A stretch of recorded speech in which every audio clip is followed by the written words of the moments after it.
Do I dare to eat a peach? Even when he was little, maybe 3 years old, certainly by 5, he was confused by time. Clocks he sort of got because he learned to count, certainly by the time he was 5, but maybe even by 3. Digital clocks were easy because they just told you the numbers, though the 12-hour versus the 24-hour thing caused somewhat of a challenge because after 12 noon came 13, and 13 o'clock only made sense when you subtract by 12 and then called it 1 p.m. or 1 in the afternoon. And he wasn't at all sure what the p.m. stood for.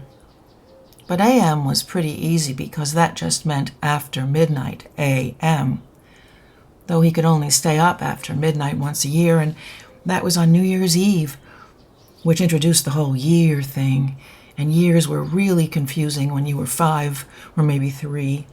Years were just too long to deal with when hours were still a problem.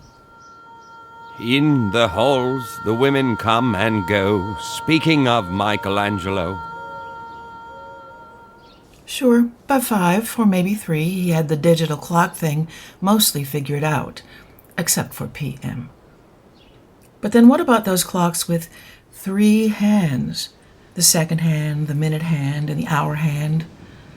From counting, you knew about first and second, and from baseball, because his dad watched or listened to baseball all the time.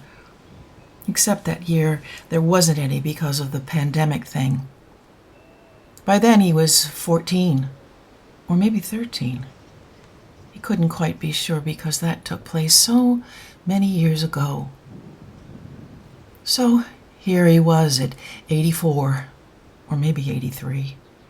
And during all those years, time had raised its confusing head and passed by way too fast, faster with every year, and then with every decade.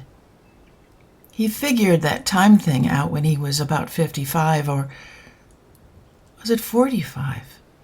Hard to know exactly since so much time had gone by so very quickly. He was having trouble figuring out many things at 84. Or was it 83? But time was finally sorted. I grow old, I grow old. I shall wear the bottoms of my trousers rolled.